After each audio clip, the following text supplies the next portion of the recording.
Om Sahana Vavatu Sahanau Bhunaktu Sahaviryam Karavavahai Tejasvinavaditamastu ma vidvishavahai.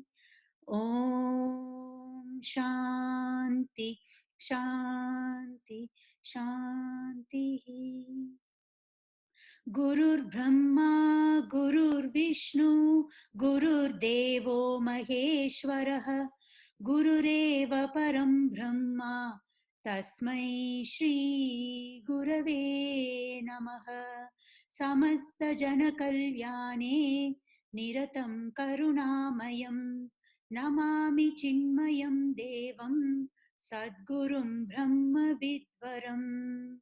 Sadgurum Brahma Vidvaram Vasudevasutam Devam Kamsachanuramardanam Devaki Paramanandam Krishnam Vande Jagadgurum Vaktum Subodha Vedantam Pravruto Hyabudopyaham Kripaya Yasya Tam Vande Shri Ganesham Punah Punah Vande Saraswatim Devim Sadgurum Me Mahamatim Sita Sameta Shri Ramam Yachantu Shubhadam Matim Yajno Danam Tapaschadi Yajno Danam Tapaschadi Sagunopasanam Japaha Sagunopasanam Japaha Sadhanam Bahirangam Tat Sadhanam Bahirangam Tat Katyate Shastra Sajjanaihi Katyate Shastra Sajjanaihi. The scriptures and wise men enumerate outer spiritual practices like ritualistic fire worship, yajna, charity dana, austerity tapas, worship of God saguna upasana, and repetition of mantra japa, etc. So our topic here is continuing on looking at various spiritual practices. Yeah. Our spiritual practices fall under two categories according to what they achieve.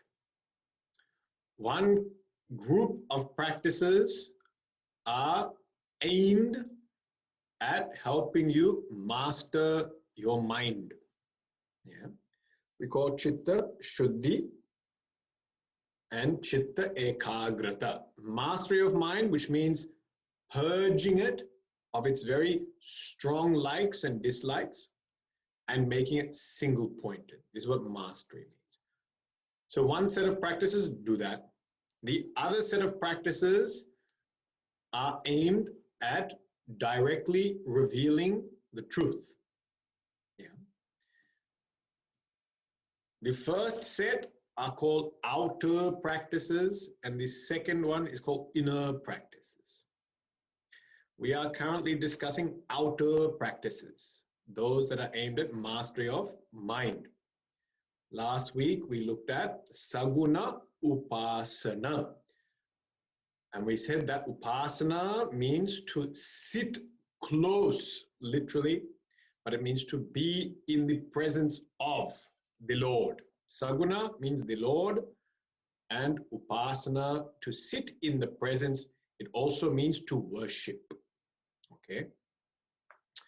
So last week we talked about how to maintain constant presence of the Lord, thinking of the Lord, and we looked at one technique of Katha Shravanam.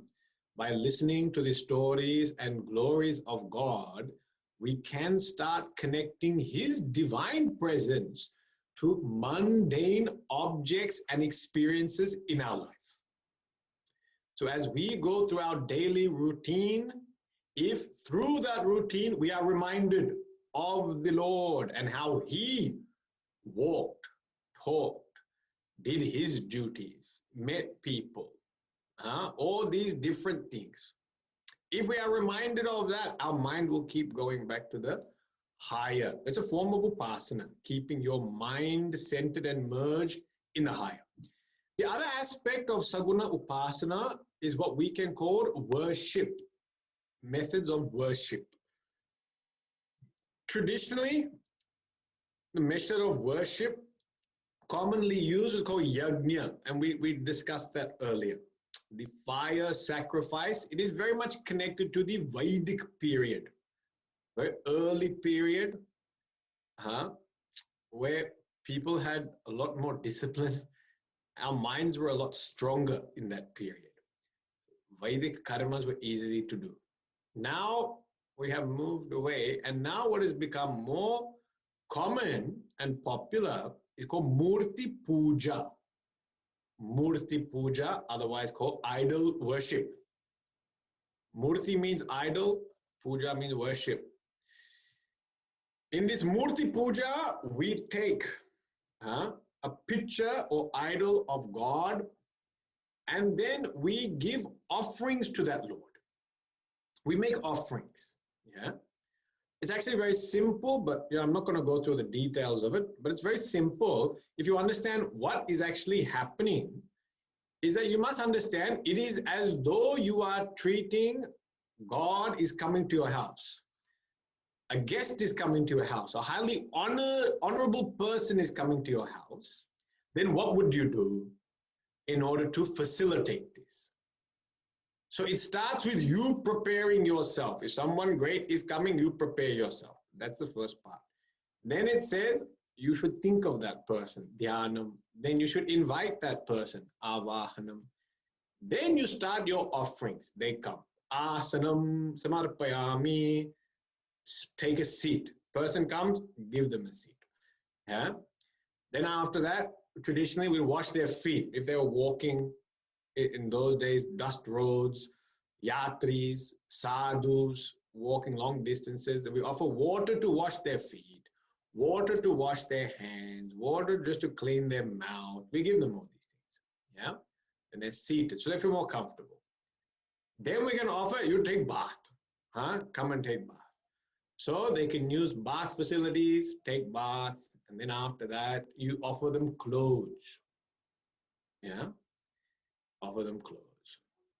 Then after that, you can offer them, sometimes we put janayu, sacred thread, depending on the deity.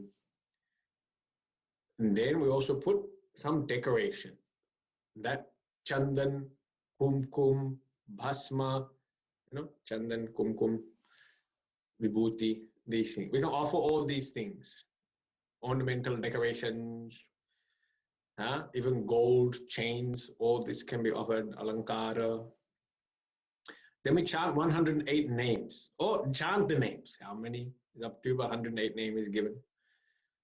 So Ashtotra Shatanama Valli is done. Then after that, we offer dhupam, the incense, then deepam, the light, and then food, naivedyam. Then we finish with arti. Then a few concluding procedures. This is Murti Puja. It's very simple. And if you understand it with the mindset that I am inviting Bhagavan into my house and treating him as an honored guest, it's very simple. I was talking to people, hey, even around the world, Indians are well known for hospitality, very good hospitality. If you go to Indian house, you'll get food. You'll not leave without food. Someone will stick something into your mouth, whether you know or don't know. Something will go in there. They give water, give drink, give this, everything. Some houses I go to, while they're doing arti, the laddu is on the plate. And then even by the time I open my eyes, the laddu goes into the mouth. The ladies will push the laddu into my mouth. I've experienced this as well. Yeah. You can't get angry. It's a very nice, affectionate thing to do. But now I meet them very often, so I have to keep saying, only little laddu. At the end of the arti, I put hand like this barrier, just to pray. Otherwise, laddu goes straight in. And if you say Hari Om, that goes in. Hari Om, which goes straight in. So be very careful how you greet people. Now, this is, if you look at it, why our culture has got such a strong emphasis on hospitality. Why are we so welcoming? Why do people feel so comfortable coming into a Hindu household? It's because it's based on this Murti Puja only. Please understand that.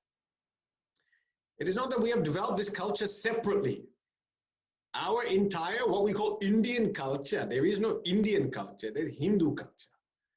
Yeah? We say Indian now because secular, but actually there is no such thing as Indian culture. Indian is actually a nationality, it is not a culture. Hindu is a culture. Sanatana Dharma Samskriti. Yeah? Indian is not a culture, it's a nationality. But because we're secular, we say Indian culture. It's Hindu. So all the things that we're very proud of, using things that we're very proud of in Indian culture, with hospitality, warmth, affection, these type of things, they're actually born from Hinduism only. And now Murti Puja is the basis of hospitality. That's why you should know Murti Puja, because then you know how to treat people properly. You know how to treat guests properly. Yeah? And this is part of doing your duty as a grahastha.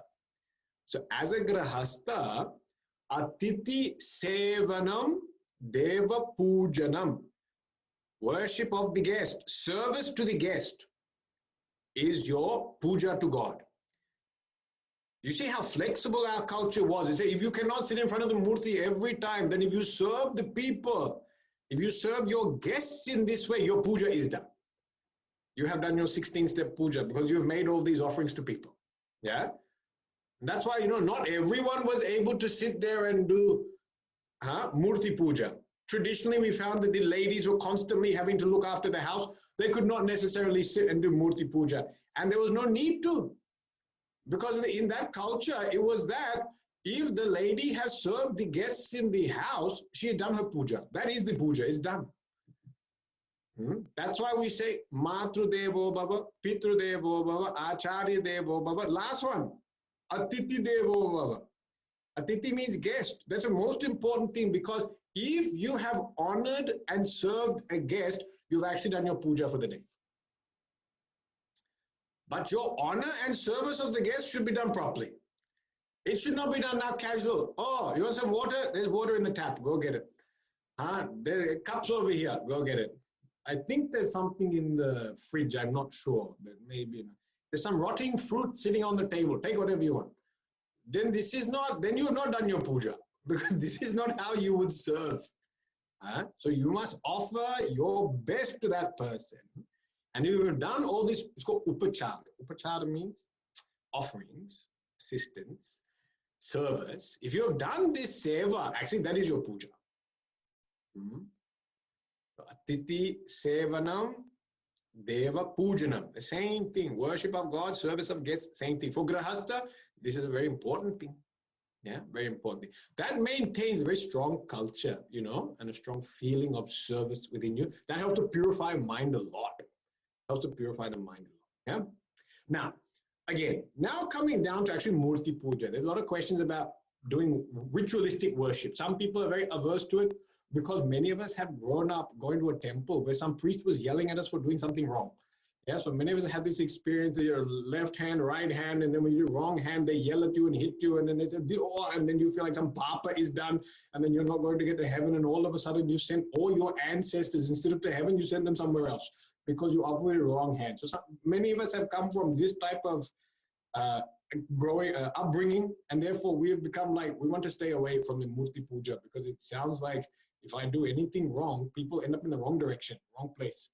Yeah, father's supposed to go to Swarga, end up in Naraka, because I did wrong hand. Now, you must understand about this ritualistic worship. Yeah, there are two types or two attitudes to take towards ritualistic worship. One is when you do a ritual for a desired result. You want something out of this. There's a material gain.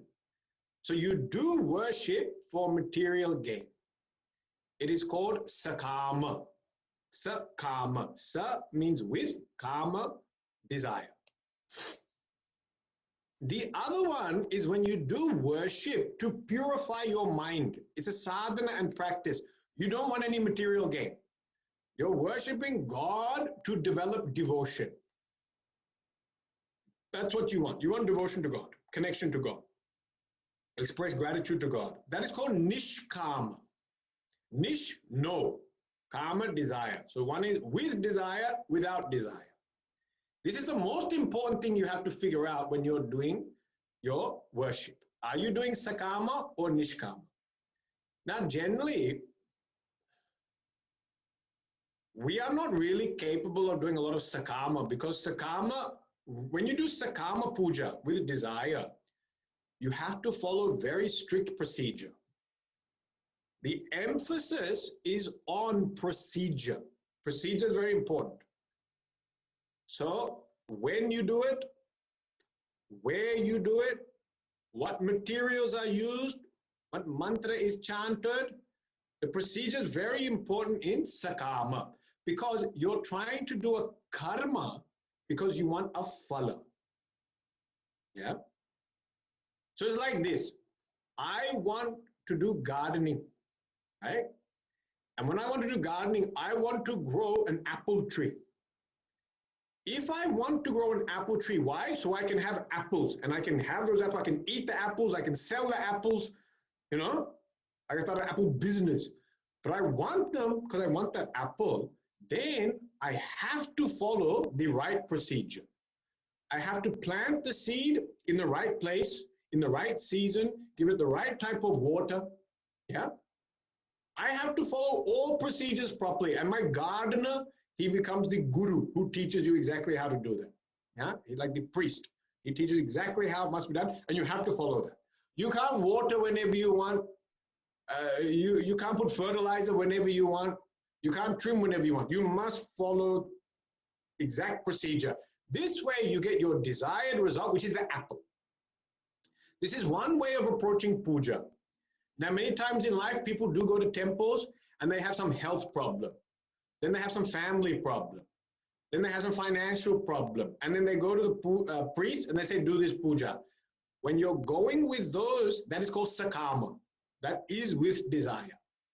That you want your health problem to be fixed, financial problem to be fixed, relational problem to be fixed.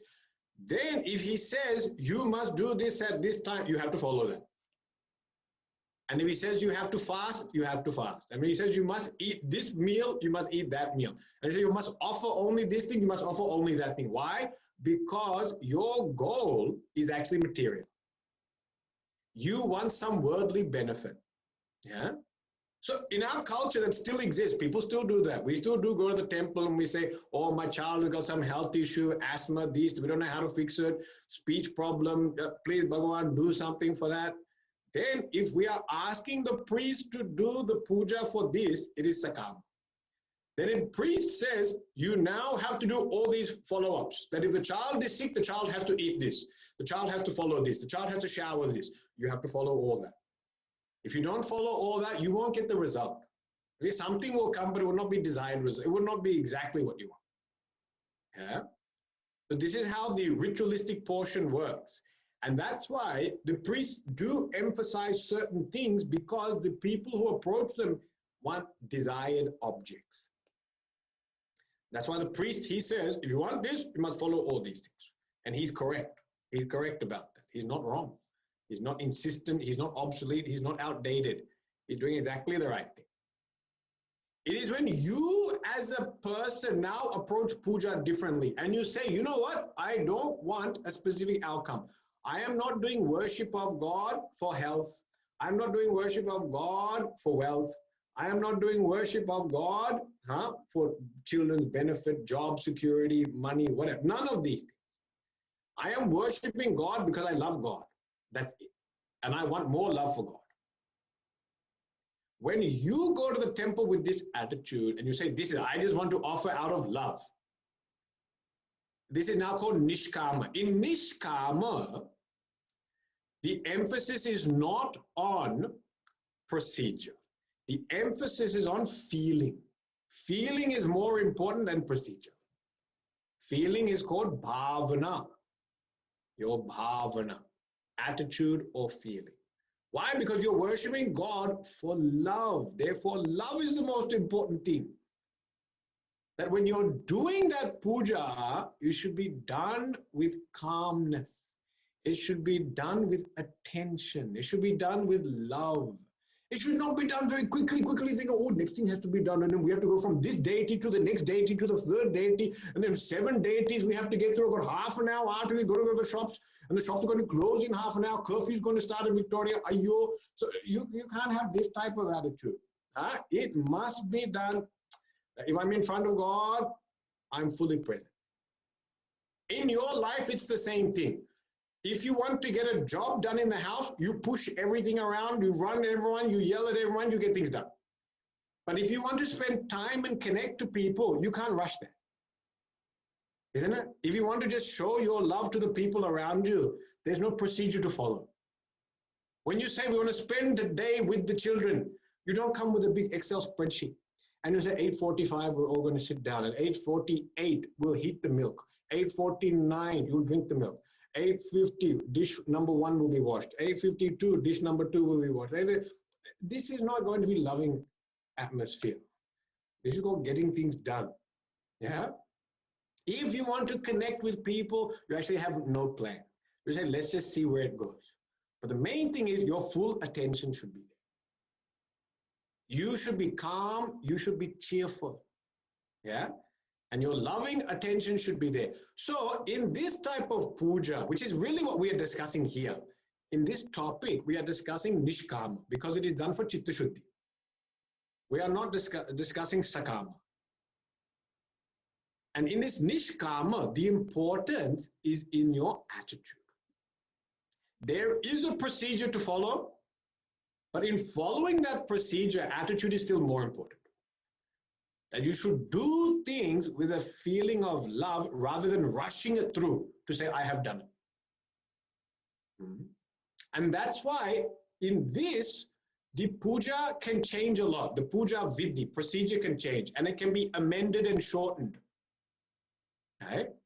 So we have generally a 16-step puja. Yeah. And you can do that with every offering. You can get everything, get all the flowers. You can get all fresh naivedyam, food to be offered. You can get vastram, you can get akshata, you can get kumkum, chandan. You can offer everything. But to do that, you need a lot of time. Right? So you may not have so much time. So you might say, oh, I can't offer everything physically. I don't have the time or the ingredients. You have another option. You can then substitute some ingredients for other ingredients, simplify. Maybe you can't make fresh naivedyam every day, 6 o'clock for puja. So you can have some nuts and then you put nuts. So you have some fruit and you offer fruit. You can now substitute the offering. Why? Because procedure is secondary, attitude is primary. Yeah. And this is where this can really work with your lifestyle, because as per your lifestyle, you can have a basic puja which you do, and then you can do extended puja when you have more time, whether weekends or holidays, and you want to do 108 names, then you can do 108 names. But if daily, Monday to Friday, you can't do 108 names, you can do 11 names, 22 names, 31 names, 54 names. You can do all these things. Yeah. So that's why there can be a lot of amendments, because it's not driven by procedure, it is driven by attitude. The most important thing is you should feel love. And you should do it with care and attention. Yeah. And so therefore you can do what is called manasik puja. Manasik means some things you can't get, like in winter around here, there's no flowers. So if there's no flowers, you offer with imagination that you're offering flower, but there's no flower actually. That's called manasik offering. So you can do manasik offering. The key is that it should be done with the right attitude. Yeah. So this is guided by your love for God, but this is nishkama. You will not get any health, wealth, any other benefits from this. You will get purity of mind. That's what you'll get.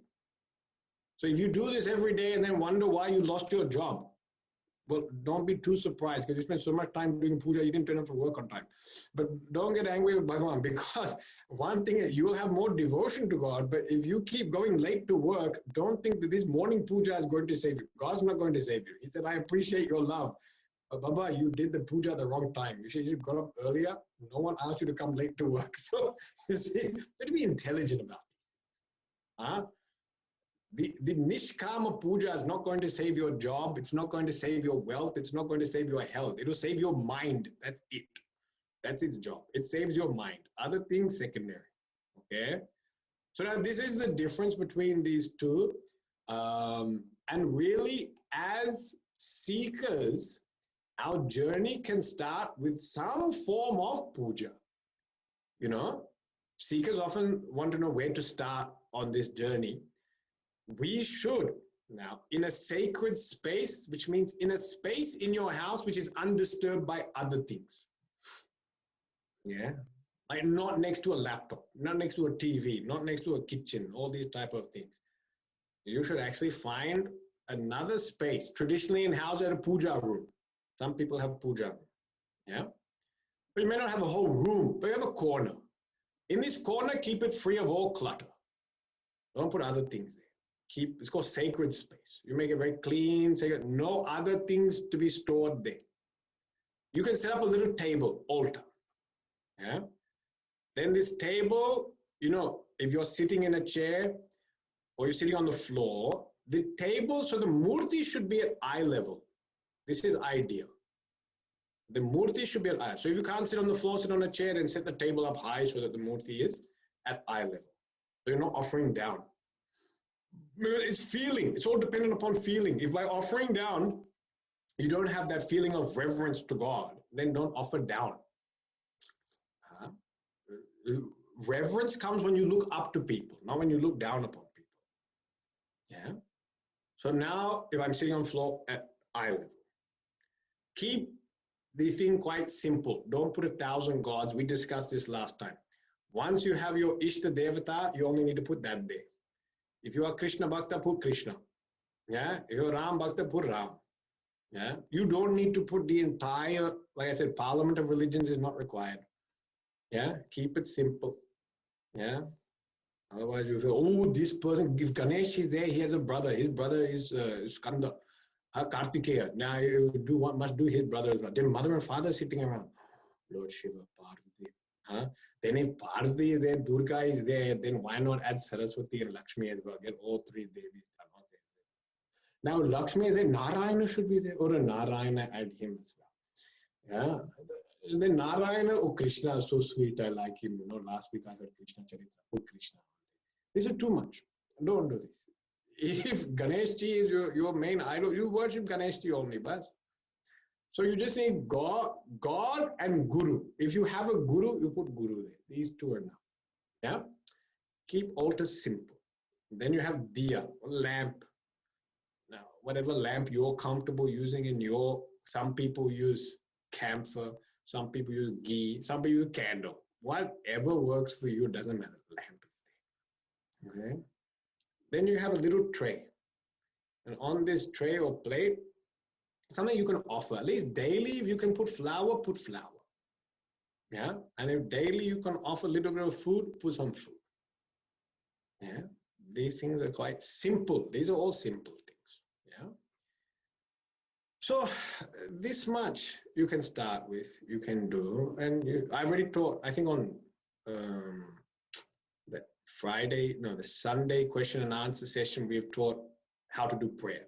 It's there on the Facebook. You can go have a look at it. 5 steps of prayer. So it shows you how to do prayer as well. So you can start off with the namaskar, yeah, some sort of prostration to God, then remembrance of God, yeah, praise of God, stuti. That's where the names come in. The names are the stuti, yeah. And if you can't read any Sanskrit name, you can come up with your own names, and you can say that also. If it's done with love, it's done with love. It's fine. Who knows? 50 years time, 100 years time, we don't know. People will know the names. They might just sit there and say, oh, big-eared one. Oh, big-bellied one. Lambodhraya namaha, Shurpakarnaya namaha, Ekadanta, oh, one with one tusk. Ekadantaya namaha. Om Vakratundaya, oh, crooked trunk one. These things we don't know. If it's done with love, Bhagavan doesn't mind. Okay? If you know the Sanskrit, it's nice. Tradition is there. But if you don't know, love is the key. Okay? So, this is how we do our Murti Puja. So please understand the difference between these two, because sometimes I have found nowadays there's a big aversion towards any idol worship in general. People don't like it. But then what happens is people also struggle to develop love for God. And this is how you start developing love. So puja is the start. Yeah. Then once you are doing this, now you can do whenever you want. If you want to set it for once a week, do once a week. Twice a week, twice a week. Because it's Bhava Pradhan. It is based on your emotion. You do it. But whatever discipline you set up, you should follow. Don't keep changing the discipline all the time. That's just bad for your mind. So if you just want to start this once a month on a Sunday morning or whatever day works for you, you do that. But at some point in time, you'll do 2 a week. They'll do 3 a week. You set it and then you follow it. Don't keep changing as per, oh, too busy. Oh, there's a cricket match going on in India, I won't be able to do puja today. Like this, you can't keep changing it because of these type of other desires. That won't be correct. Yeah. So just because there's a cricket match going on, World Cup, then don't change the puja for that. Yeah. So this is now Saguna Upasana. So this is a bit more formal understanding of it. Now next one, Japa. Now you see, this is very nice because after worship, the next thing to move into is Japa. What does Japa mean? Repetition of a mantra or a saying or a chant. Okay, repetition of a chant. So it's some chanting. Okay. Now in this Japa, there are different varieties and types of Japa. Okay. So Japa means repetition of chanting. Now, I will just call mantra for now. Mantra is the thing you're going to chant. But mantra has got technical definition. For now, I'll just say mantra. Yeah. There are different types of mantras you can take up. Yeah. So when you do this japa, there are different types of mantras you can do japa on. And they've got slightly different purposes as to why they are done. Yeah. So you have mantras that are called Mahavakyas. These are Upanishad mantras. You may have heard Tat Tvamasi. You may have heard Aham Brahmasmi. You may have heard these things. These things you don't do japa on. They're not meant for japa.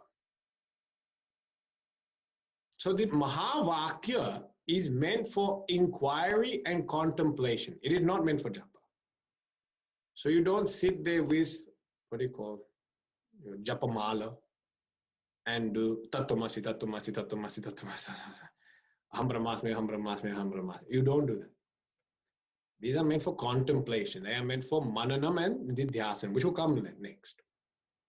So Mahavakya Upanishad, which is largely Upanishad mantras, even from Gita and all that, there are many Gita mantras, also Mahavakyas. They're not meant for japa. They're meant for contemplation. Their purpose, to reveal the truth. That's their purpose, is to reveal the truth. So this is not the purpose here. Our purpose is not to reveal the truth. Our purpose is to purify mind. Now, there's another set of mantras called Vaidika mantras. These Vaidika mantras are from the Vedas, various Shanti Pat. Yeah. Even these, technically, you can, but we don't emphasize doing japa on these either. These are meant for invocation of deities. They are meant to invoke deities. So they are chanted in pujas and in rituals. Yeah. And they are meant to invoke certain deities so that when you do that ritual, you are honoring that deity and then you get the favor or blessing of that deity. Yeah. So it can be for Ganeshji, It can be for Saraswati. It can be for Indra, Vayu, Agni, all these deities you can do. Yeah. So even in our, we have Vedic chanting. They have various suktams which they chant. One is called Meda Suktam. Meda Suktam is to Saraswati and it's to increase Meda Shakti. And in that one part at the start is there, Yaschandasam Rishabho Vishwarupa Chandobhya Dhyamrita Sambabhuva Samhendra Medaya Aspranotu. And it continues on. These things you can chant once or twice, yeah, but they're not meant for japa with a mala. Not really meant for daily practice of japa with mala. Their purpose is to invoke a deity, then that deity blesses you with its speciality. So when I invoke Saraswati, Saraswati can bless me with greater memory, Meda Shakti, the memory. So she can. Ganeshji, we start all great endeavors, large endeavors, because we want him to Vigna Harta, remove obstacles. In this Vedic chanting, because these are Vedic mantras, they have specific ups and downs. It's called swara. It's called swaras. Up or down. So when you learn Vedic chanting, you should follow these ups and downs. Because you're trying to invoke a deity. It's like inviting someone. When you invite someone, there is a way to invite them. Even how you type an email, you must put dear so-and-so. Some people don't even write emails with dear so-and-so. There's no address. They just start writing. Then you don't feel like you want to really come. Like sometimes you get, what do you call it? This general email. Everyone, it just says, it doesn't even say dear so. We are just having this event. Anyone can come. And it feels very personal. So you're like, this is not for me. But if someone writes your name, specifically addressed, and your name is there, they go, ho.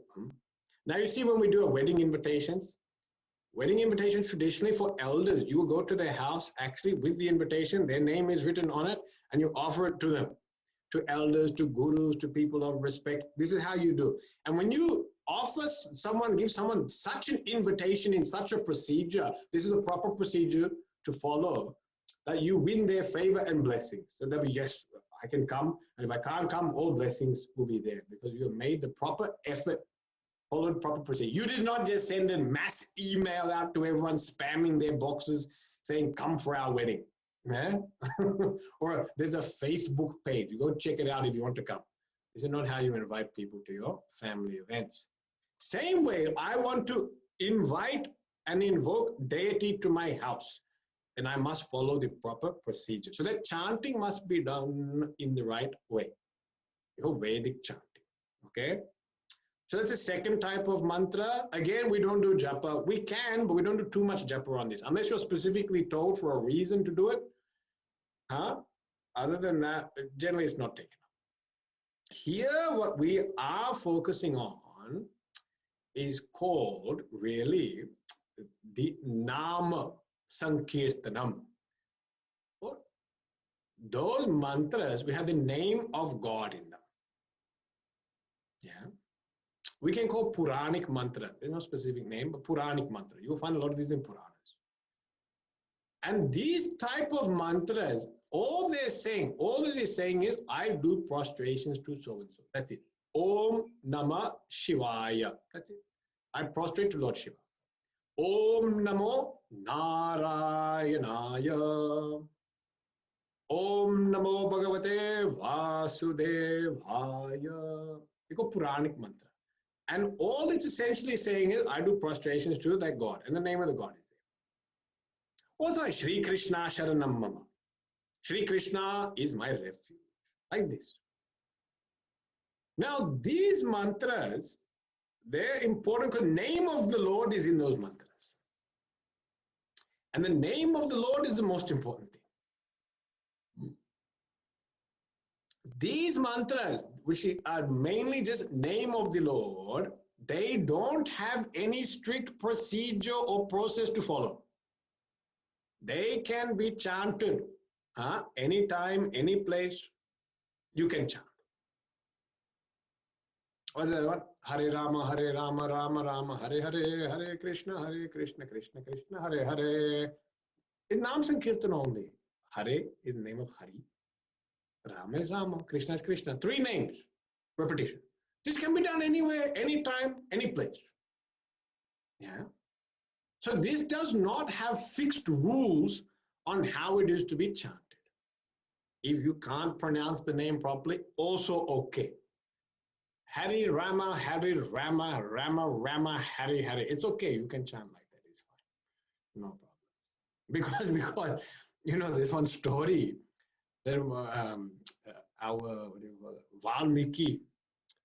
He was a thief before he became Valmiki. His name was Ratnakar.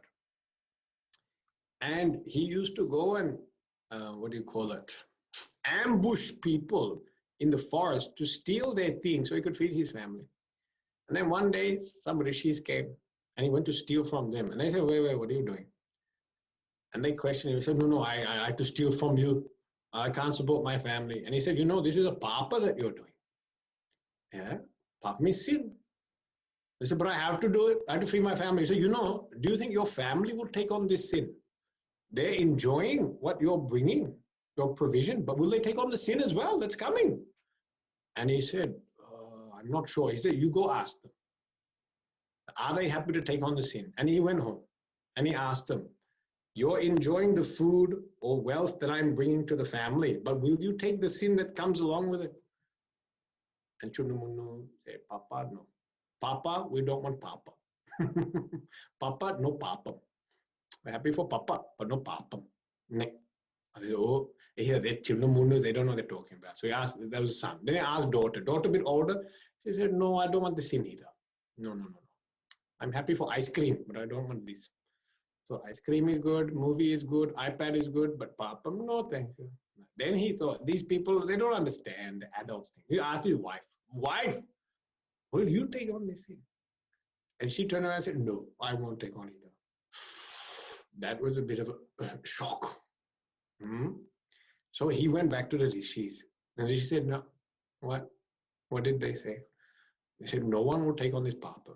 And I said, you see, you thought you were doing all this for this family and all that. You thought they were grateful, but no, they also have their conditions as to how they want things done. So you are polluting yourself, contaminating your sin, your jivatma, for the sake of these people who will not do the same for you. They cannot save you. So they said, here, take one mantra and start chanting. He said, I want to be redeemed now. Tell me what to do. They said, you chant the name of the Lord. And they said, chant Ram. Ram. So they gave it to him, Ram. But he couldn't even chant Ram. They said, Ram himself, he didn't know how to chant. So that Ram, they said, okay, don't chant Ram, you chant Mara. Mara. Mara means dead, killed. Maranam, death. He was used to death. He was used to killing people, to ambush them. So Mara, he was very familiar. Rama, he was not. So he said, Mara, Mara, Mara, Mara, Mara, Mara, Mara, Mara, Mara, Ram, Ram, Ram, Ram, Ram, Ram. That Mara became Ram. Because the same letters only. Ram, Ram, Ram, Ram, Ram, Ram, Ram. He started chanting Ram only. And then he went into such a deep samadhi. Yeah. He chanted for such a long time, went into deep samadhi, that it is said one anthill formed over him. That anthill is called Valmika. And he emerged out of that. And when he emerged out, he was a great Ram Bhakta. So he emerged like a new person, from sinner to saint. Therefore, he's called Valmiki. He's called Valmiki. Now, all this is to show what? Nama Mahima. This is the power of the name of the Lord. And to take the name of the Lord, there is no specific procedure required. Even in Puranas, when you read it, it says anytime. When you're yawning also, you say, They say yawning. So when yawning, when walking, it said even when you're falling. So if you're falling down the steps, oops, ram, ram, ram, ram, ram, ram. Dum, dum, ram, ram, dum, dum, ram, ram, ram, ram. Just keep chanting. So even then take ram name. So whether you're falling, yawning, anything happening on washing face, all that, take the Lord's name. Yeah. Sakala kashmala nirasanani tava guna krita namadeyani vachana gocharani bhavantu. It says in Shastra, may the name of the Lord always be on my tongue. Why? Because sakala kashmala nirasanani, it would destroy all papa. The name of the Lord can destroy all sins in your mind, which means it has the power to uproot all negative tendencies. Name of God. That is given by Shastra Praman. Aptavakya. Great Mahatmas, they say that. That is how it is. So the name of the Lord can remove all negative tendencies. How does it work? Very simple. Whenever you chant the name of someone, any object, you chant the name of it. When you chant the name of any object, the form comes to your head. See, if I say camel, camel, camel, camel, camel, now some camel would have come into your head. If I say elephant, elephant, elephant, and some elephant has come. And if I say laddu, laddu, laddu, laddu, now problem has started. Laddu has come. Yeah? Whatever name we say, form will come. Form will come. And then with name and form, now desire will also come. It's like tim tam, tim tam, tim tam. Now you have problems. After this, you will find some tim tams. But name, form, and then connection. Connection. Now, as I take name of God, form of God will come. As I take name and form, connection with God starts coming. That connection is called love. That's your loving connection. That's called devotion. As you develop more and more devotion to God, devotion to God has the power to uproot all negative tendencies. In fact, love has the power to rehabilitate people from bad habits. Even in worldly life, is it not love does it? People for themselves will not give up drinking. People for themselves will not give up smoking. But when their child says, Papa, please give up smoking. Oh, my child is looking at me with these big eyes and saying, Papa, please don't smoke, because they tell me the people who smoke will die and I don't want to live without you. I'll be very unhappy. And then you will start melting. Yeah? And then you will say, that's it. Because of the love of this child, I won't give this up. Isn't it many times, this is a beauty of Grahastha lifestyle, that in Grahastha, you can experience so much love from people that helps you to give up negative tendencies. Isn't eating habits also? People change their eating habits, their diet, their health. All negative things are gone because love. When love comes in, people can overcome any negativity. Now, this is just love for worldly people. Love for worldly people has got power to give up negativities. Now, I think love for God. Love for God is unconditional. Love for worldly people is conditional. Yeah. Love for God is so unconditional, it will give us the strength to turn away from any negative habit we have. Whatever that habit is, we can turn away. And what is the nature of love? The nature of love is bliss. Prema Swarupa, Amrita Swarupa. Nature of prema is Amritam. It is sweet nectar. What do we want? Why are we indulging in bad habits? Because we want happiness. Love for God is giving us greater happiness. So when you get greater happiness through love of God, greater happiness, you'll always give up lower happiness, cheaper happiness, fleeting happiness. It's easy to give up fleeting happiness if you know there's greater happiness there. So as we develop more love for God, it's effortless. It becomes effortless to give up negative habits. This is why it says, chanting the name of Lord will uproot all your sins. Because through chanting the name of, it's not really chanting, it's the love of God which uproots all sin. Chanting of the name brings that love. Brings that love.